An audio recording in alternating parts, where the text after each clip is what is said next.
Happy New Year na tong tanan. Malipayon gyapon ako mutimbaya kaninyo sa pag-ingon, Happy New Year. Nalipay kayo ako sa inyong gipakita nga pagsuporta, sa inyong pagtabang, sa inyo nga pagpanggag pagmahal sa atong mga kaparian.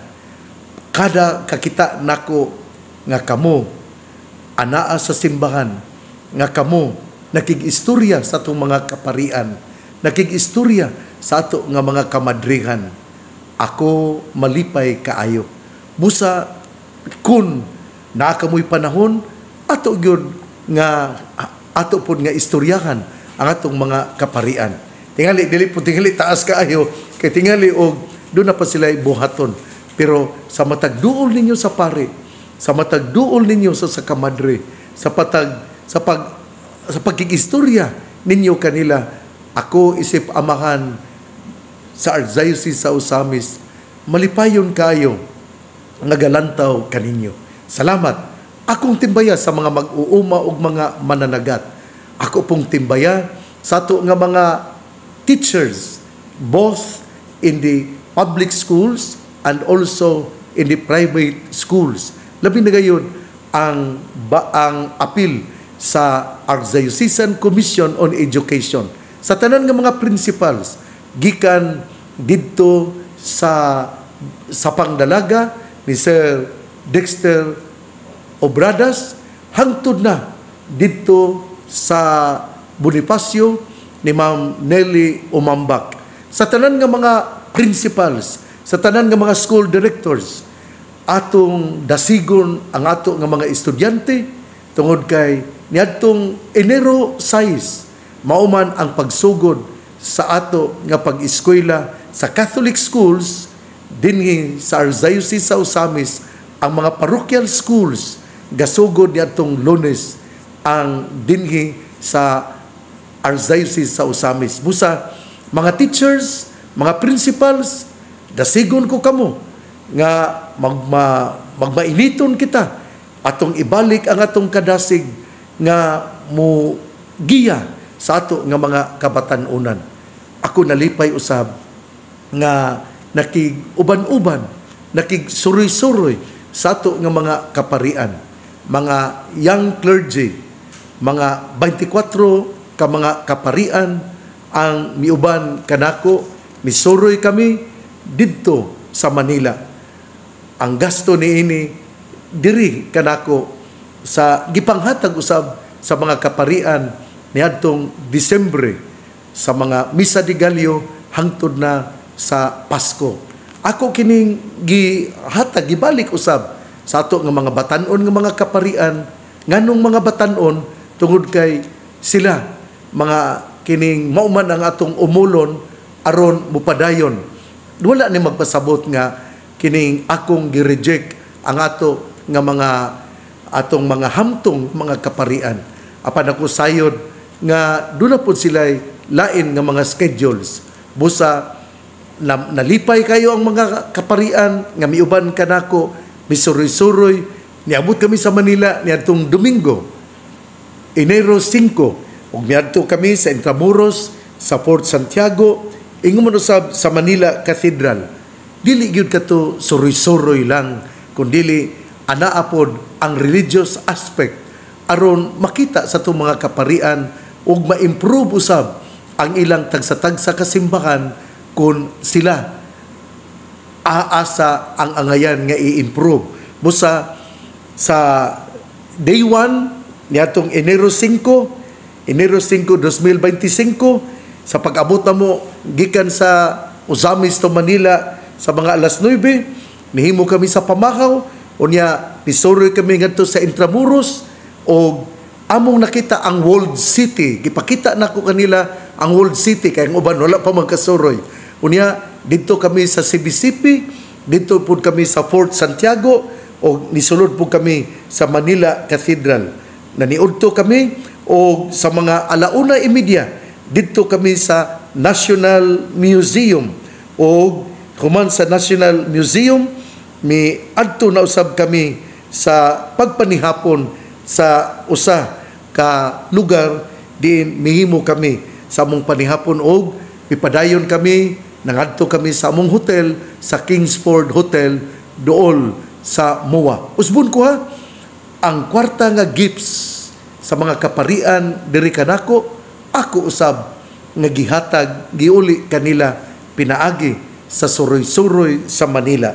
Sa ikaduhang adlaw, niadtong Enero 6, dito kami sa Manila Zoo, unya ni proceed dayon dito sa Manila Ocean Park, o uban pa, nananaw kami sa mga All-Star Birds Show of Paradise and Sea Lion Show. Unya, sa ikatulo nga adlaw nga mao ang Enero 7, yadto kami sa Mind Museum. Dito kami sa Mind Museum, ingon usab ngadto sa Art Island. Dito kami sa Venice Grand Canal, dina sa usa ka lugar nga replika gayon sa Grand Canal sa Italy.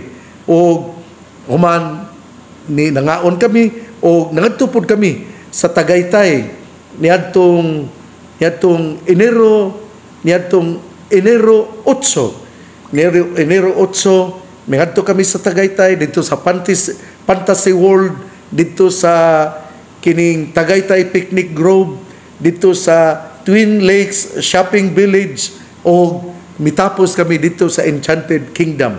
O ugma, Pitsa 9, mupauli kami dire sa Ozamis.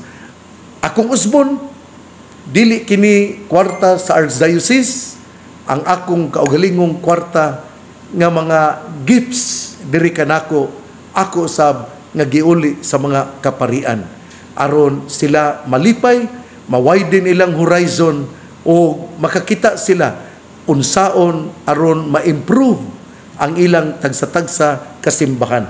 Moari kita sa atong ebanghelyo karon nining adlaw Miyerkules, Enero 8, 2025. Karon atong basahon ang ebanghelyo sumala ni San Marcos. Unya, gipasakay dayon ni Jesus ang iyang mga tinun-an sa sakayan o gipaunan ngadto sa Bethsaida nga dito sa tabok sa lanaw. Gipapauli usab niya ang mga tao. Tapos siya makapanamilit sa iyang mga tinun-an, mitungas siya sa usa ka bungtod aron pagampo. Pagkasawm-sawm gayud ang sakayan didto na sa taliwala sa lanaw, ug si Jesus nag-inusara sa bungtod. Nakita niya ang iyang mga tinun-an nga naglisod alang silang paggaod, kay sungsungon man ang hangin. Sa pagkakadlaw na, giadto sila ni Jesus nga naglakaw sa tubig. Mulabay lang unta siya kanila, apan sa ilang pagkakita kaniya nga naglakaw sa tubig, naghuna-huna sila nga kadto usa ka multo. Busa nanyagit sila tungod sa kahadlok. Apan ningon dayon si Jesus kanila, ayaw kamog kahadlok, salig kamo, ako kini. Unya misakay siya sa sakayan, uban kanila, og milurang ang hangin. Nahibulong pag-ayo ang iyang mga tinun-an og naglibog sa nahitabo. Wala sila makasabot sa kahulugan sa milagro sa paan. Ang ilang hunahuna wala makatugkad ni adto. Ebanghelyo sa atong Ginoo. Daygon ikaw o Kristo. Mga igsoon, nindot kayo atong ebanghelyo karon. Ato gayong tan-awon ang gipakita sa atong ebanghelyo nga usa ka imahe nga mao ang sakayan. Ang sakayan gasimbolo sa simbahan nga ang sakayan anaa sa malisod nga lugar tungod kay kini galawig man dinha sa dagat, ug dinha sa dagat kusok-kusoon kini sa mga problema. Ang sakayan nga mao ang simbahan kusok-kusoon sa daghan nga mga problema. Atong hinumduman nga dinha sa sakayan nagsakay ang mga apostoles. Sato pa di ay anaa ang mga lideres sa sakayan. Ang sakayan sa akong ang gikasulti simbolo sa simbahan. O dinha sa sakayan nga milawig dinha sa dagat. Anaa diha ang mga problema. Apan ang atong Ginoo Ginoo nga adunay pagbati kay ang simbahan iyaman nga minugna. Mao nga siya sa kanunay gaampo atong makita sa ebanghelyo nga tapos nakasakay ang mga apostoles, iya yung gipasakay ba? Naagyo din ni ang kaluoy o gugma sa atong Ginoo. Kadang wala bitaw niya pasagdi, iya gyud nga gihatod, iya gyud nga gipakita ang iyang gugma og kaluoy ug iyang gipasakay ang kada usa kanila.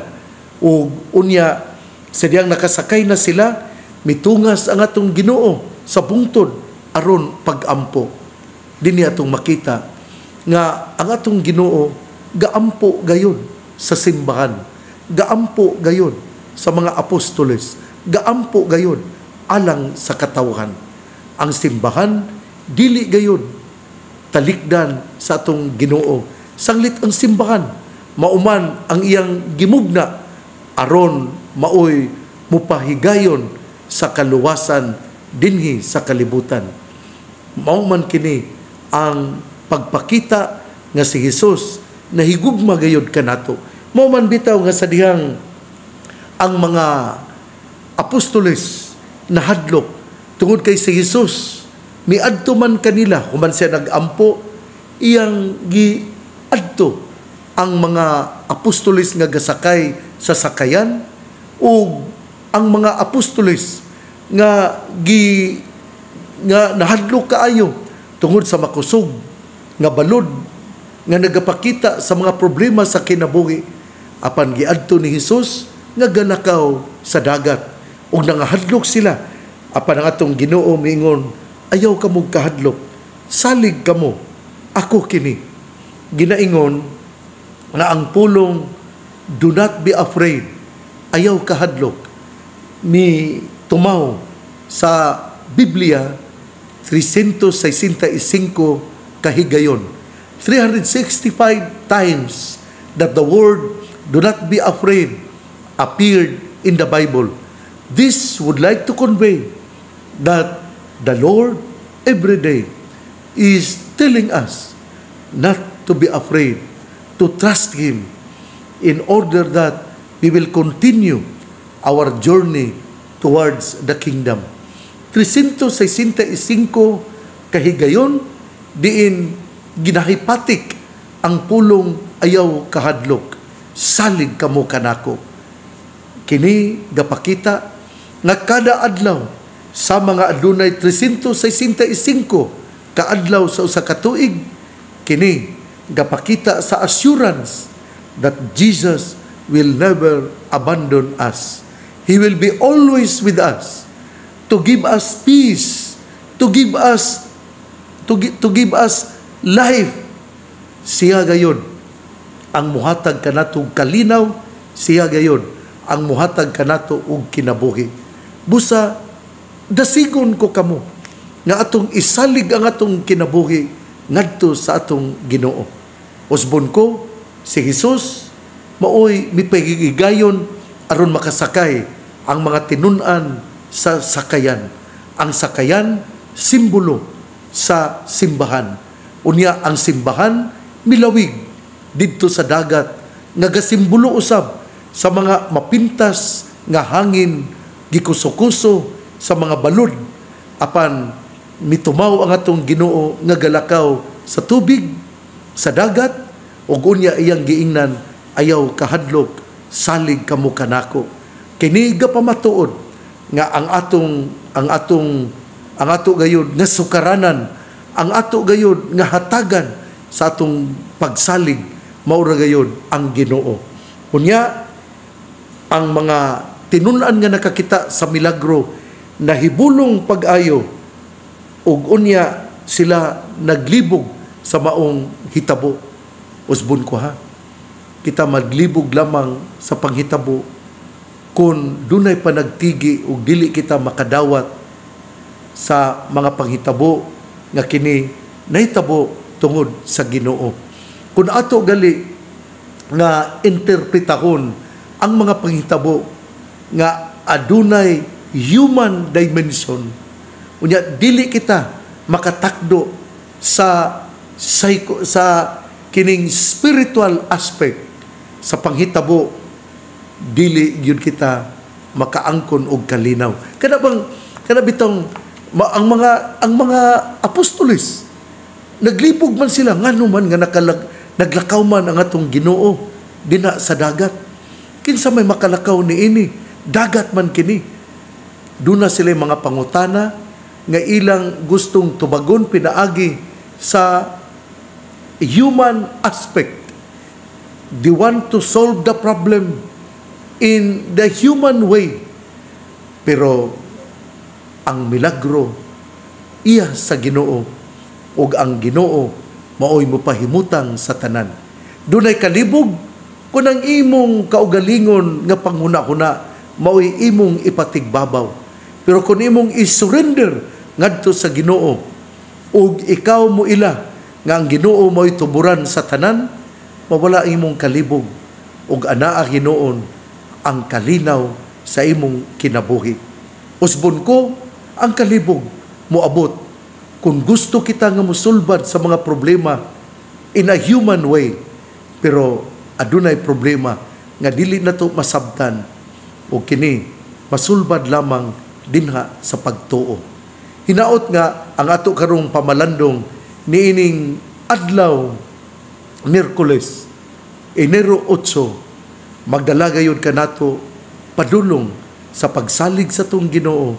Nakita mo ila nga ang simbahan gimugna sa Dios aron mapadayon ang ministry sa pagpangluwas, ug si Hesus nahigugma gayud kanato sama nga iyang gipakita ngadto sa mga apostoles. Igsuon, ang mayong balita nga moang pulong ni Hesus, ang iyang pamation, pamalandungan ug paningkamutan nga mapuy-an. Bulahan ang tao nga namati sa pulong sa Ginoo, sama siya sa kahoy nga gitanom daplin sa usa ka sapa kansang dahon dili gayud malaya. Tempo sa timbunga siya mamunga. Igsuon, ugma na usab akong isulti kaninyo nga kami adia pa sa Manila uban sa mga kaparian. Akong isulti kaninyo nga ugma pa kami moabot o ugma usab mao ang kasaulugan sa piyesta ni Hesus, ang piyesta sa ni Señor Hesus Nazareno. Busa akong usbon sa mga devotos ni Señor Hesus Nazareno nga kita motambong og magpasalamat. Ako usab miadto usab uban sa suroy-suroy sa mga kaparian tungod kay karumpit sa Dies. Mauman ang ako usab nga Episcopal Ordination Anniversary. Ika-23 na nako katuig isip obispo. Busa nagpasalamat ako sa Dios. Ang akong natigom nga kwarta, ako usab nga giuli aron malipay ang mga kaparian. Dili tingali tanan, dili tingali ako makapahlipay sa tanan, pero akong gipaningkamutan nga akong mahatagan aron mahiusa ang mga kaparian. Salamat Ginoo sa mga tuig din ikaw migiya kanako. Doon na tingali ko'y mga kasaypanan sa akong pagka-obispo, sa akong pagsaulog sa ika-23 katuig sa pagka-obispo, kaya ako naordinahan man pagka-obispo sa tuig 2002 nitong Enero 10. Nya 19 na ko katuig niya ng panahona sa pagkapari. O hangtod karon 41 na ako katuig sa pagkapari o 23 niini mao ang pagka-obispo. Salamat ninyong tanan nga mitabang kanako. Pasaylua ako sa akong mga kasaypanan. Iampo ako ninyo aron mahatagan ako kusog Ako naningkamot nga makalipay sa tanan. Kung kulang pa kini, pasaylua ako. Mihimo lamang ako sigon sa ako nga maabot. Pasaylua ako kung wala ako makadasig sa tanan nga mga kaparian nga gatan-aw kanako nga dili tingali epektibo. Pasaylua ako kay nihimo lamang ako sigon sa akong makaya. Unyadtong tanan nga mga kaparian nga misuporta kanako, salamat. Ang akong hangyo sa tibuok Archdiocese sa Osamis, iampo ako ninyo. Dili ako angayan sa akong pagka-obispo, apan naningkamot ako nga makaserbisyo sumala sa panghuna-huna sa simbahan, sa panghuna-huna sa atong Ginoo. Salamat Ginoo, nining maong grasya, ang grasya sa pagpang-alagad. Usbon ko ang akong pag-adto sa Manila uban sa mga kaparian, suri-suri sa Manila. Usa kini kapagpasalamat tungod sa akong anibersaryo sa pagka-obispo karong Enero 10. Maobispo ako, mamahimo ako mosaulog sa akong pagka-obispo sa pagka 23 katuig isip obispo, sulod sa 41 katuig sa akong pagkapari. Ninyong mga katawhan sa Dios, ninyo nga mga kaparian, salamat. Akong ipadayon ang akong pagpang-alagad. Pasaylua ako kung wala ako makatakdo o makahuman o makahimo sa inyong expectation. I can only do what I can do. I cannot do beyond that which I cannot perform. Padayon iampo ninyo ako, kay ako naningkamot usab nga magaampo kaninyo katawhan sa Dios, mga kaparian, mga elected officials, labi na gayod dinhi sa probinsya sa Misamis Occidental. Ako gayod kamong giampo sa akong holy hour. Naningkamot gayod ako nga mohimo niini kada adlaw. Busa akong ihalad ang akong kaugalingon sa pagpang-alagad. Ug salamat Ginoo sa mayong panglawas nga akong nadawat gikan kanimo. Akong ampo nga magpadayon ang akong mayong panglawas. O kung mahuman ako sa akong misyon, ako andam nga mo sugat kanimo o musugat ka usab kanako. Salamat ninyong tanan. Ang pangaliya sa mahal nga Birhen Maria nga gisangpit sa mga misamisnon nga birhen sa kuta, ang Ginoo magkapanalangin kanatong tanan sa ngalan sa Amahan, sa Anak ug sa Espiritu Santo. Amen. Padayon kitang mag-ampo, kay ang pag-ampo mo'y mugiya kanato aron kita mahiabot ngadto sa tiilan sa tong Ginoo. Ang pag-ampo mao ang mohatag kanatong kahayag aron atong puy-an ang kahayag nga mao si Jesus, ang matuod nga Dios, ang matuod nga tao. Happy New Year natong tanan.